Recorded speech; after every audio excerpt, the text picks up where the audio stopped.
Boss challenging star Darshan box office Sultan ಒಂದ ಹೆರಡ ಇವರನ್ನ ಯಾವ ರೀತಿ ಕರಿಬೇಕು ಅನ್ನೋದಕ್ಕೆ ಸಾಕಷ್ಟು ಪದಗಳಿದೆ. ಹೇಗೆ ಬೇಕಾದರೂ ಕರಿಬೋದು. ಸಾರಥಿ ಅಂತ ಕರೆಯೋ ಅಭಿಮಾನಿ ಒಂದು ಕಡೆ ಆದರೆ ನಮ್ಮ ದೇವರು ಅನ್ನುವಂತಹ ಅಭಿಮಾನಿ ಮತ್ತೊಂದು ಕಡೆ, ಅಲ್ಲೆಲ್ಲೋ ದೂರದಿಂದ ಡಿ ಬಾಸ್ ಅನ್ನುವಂತಹ ಒಬ್ಬ ಅಭಿಮಾನಿ ಮತ್ತೊಂದು ಕಡೆ ಯಜಮಾನ ಅಂತ ಕರೀತಾನೆ. ಹೀಗೆ ಒಂದಲ್ಲ ಎರಡಲ್ಲ ನೂರಾರು ಹೆಸರುಗಳಿಂದ ಕರೆಸಿಕೊಳ್ಳುವ ದರ್ಶನ್, ಚಾಲೆಂಜಿಂಗ್ ಸ್ಟಾರ್ ದರ್ಶನ್ ಅವರು ತಮ್ಮ 47ನೆಯ ಹುಟ್ಟು ಹಬ್ಬವನ್ನು ಸಂಭ್ರಮಾಚರಣೆಯಿಂದ ಆಚರಣೆ ಮಾಡಿಕೊಂಡಿದ್ದಾರೆ. ಅದು ಕೂಡ ತುಂಬ ವಿಶೇಷವಾಗಿ ಅವರು ಈ ಒಂದು ಹುಟ್ಟುಹಬ್ಬವನ್ನು ಆಚರಣೆ ಮಾಡಿಕೊಂಡಿದ್ದಾರೆ. ನಿನ್ನೆ ಅವರ ಹುಟ್ಟುಹಬ್ಬದ ನಿಮಿತ್ತ ಚಾಲೆಂಜಿಂಗ್ ಸ್ಟಾರ್ ದರ್ಶನ್ ಅನೇಕ ದಿನಸಿ ಸಾಮಗ್ರಿಗಳನ್ನು ಉಡುಗೊರೆಯಾಗಿ ಕೊಟ್ಟಿದ್ರು. ಅವ್ರಿಗೇನು ಉಡುಗೊರೆಯಾಗಿ ಬಂದಿತ್ತು ಇದೆಲ್ಲವನ್ನ ದರ್ಶನ್ ಅವರು ಬಡವರು, ಅನಾಥಾಶ್ರಮ ಮತ್ತು ಮಠಗಳಿಗೆ ಕಳಿಸುವಂತಹ ಒಂದು ವ್ಯವಸ್ಥೆಯನ್ನು ಮಾಡಿದರು. ಸಂಜೆ ಸ್ವತಃ ದರ್ಶನ್ ಅವರು ಆಹಾರ ಸಾಮಗ್ರಿಗಳನ್ನು ಬಡವರಿಗೆ ಹಂಚುತ್ತಿರುವಂತಹ ವ್ಯವಸ್ಥೆ ನಮ್ಮೆಲ್ಲರಿಗೂ ಕಣ್ಣಿಗೂ ಕಾಣಿಸ್ತು. ಅಷ್ಟೇ ಅಲ್ಲ, ಸರ್ಕಾರಿ ಶಾಲೆಯ ಮಕ್ಕಳಿಗೆ ಪರೀಕ್ಷೆಗೆ ಬೇಕಾಗಿರುವಂತಹ ಎಲ್ಲ ಸಾಮಗ್ರಿಗಳನ್ನು ವಿತರಿಸಿ ತಮ್ಮ ಹುಟ್ಟುಹಬ್ಬವನ್ನು ಅರ್ಥಪೂರ್ಣವಾಗಿ ಆಚರಣೆ ಮಾಡಿಕೊಂಡ್ರು. ಮೊನ್ನೆ ಮಧ್ಯರಾತ್ರಿಯಿಂದಲೂ ಅಭಿಮಾನಿಗಳನ್ನು ಭೇಟಿ ಮಾಡಿದ ದರ್ಶನ್ ನಿನ್ನೆ ಕೂಡ ಅದನ್ನು ಮುಂದುವರಿಸಿದ್ರು. ಮನೆ ಮುಂದೆ ಹಾಕಲಾಗಿದ್ದ ವಿಶೇಷ ಪೆಂಡಾಲ್ನಲ್ಲಿ ಸರತಿ ಸಾಲಿನಲ್ಲಿ ಬರುವ ಅಭಿಮಾನಿಗಳ ಕೈಕೊಲುತ್ಕುತ್ತ ಶುಭಾಶಯಗಳನ್ನು ಸ್ವೀಕರಿಸಿದರು. ಬಳಿಕ ಬಂದ ಎಲ್ಲ ಅಭಿಮಾನಿಗಳಿಗೆ ಊಟವನ್ನು ಕೂಡ ಹಾಕಿ ಕಳುಹಿಸಿದರು.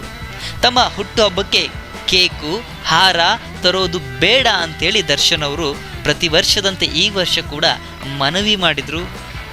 ಜೊತೆಗೆ ಅದರ ಬದಲು ನೀವು ನಿಮ್ಮ ಕೈಲಾದಂತಹ ವಸ್ತುಗಳನ್ನು ಬಡವರಿಗೆ, ಅನಾಥರಿಗೆ, ಸರ್ಕಾರಿ ಶಾಲೆಗಳಿಗೆ ದಾನ ಮಾಡಿ ಕೈಲಾದ ದಿನಸಿ ಧಾನ್ಯಗಳನ್ನು ಕೊಡಿ ಅಂತ ಕೂಡ ಮನವಿ ಮಾಡಿದರು.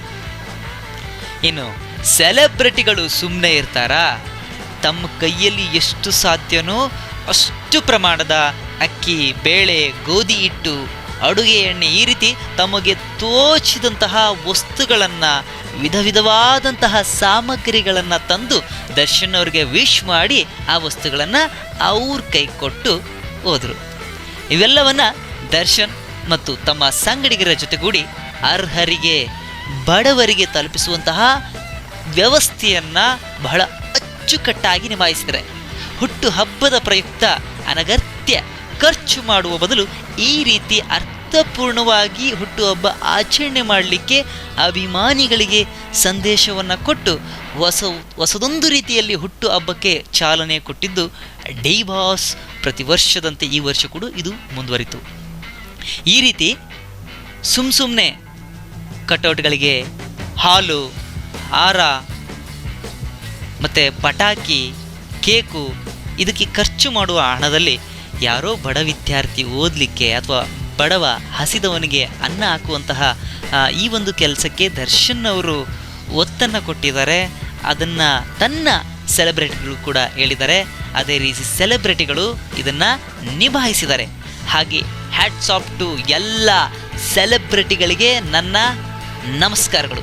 ನೀವು ಕೂಡ ದರ್ಶನ್ ಅವರ ಅಭಿಮಾನಿಗಳು ಆಗಿದ್ದರೆ ತಪ್ಪದೆ ಈ ಒಂದು ಚಾನಲ್ಗೆ ಸಬ್ಸ್ಕ್ರೈಬ್ ಮಾಡಿಕೊಂಡು ವಿಡಿಯೋನ ಮಾತ್ರ ಶೇರ್ ಮಾಡೋದನ್ನು ಮರಿಬೇಡಿ.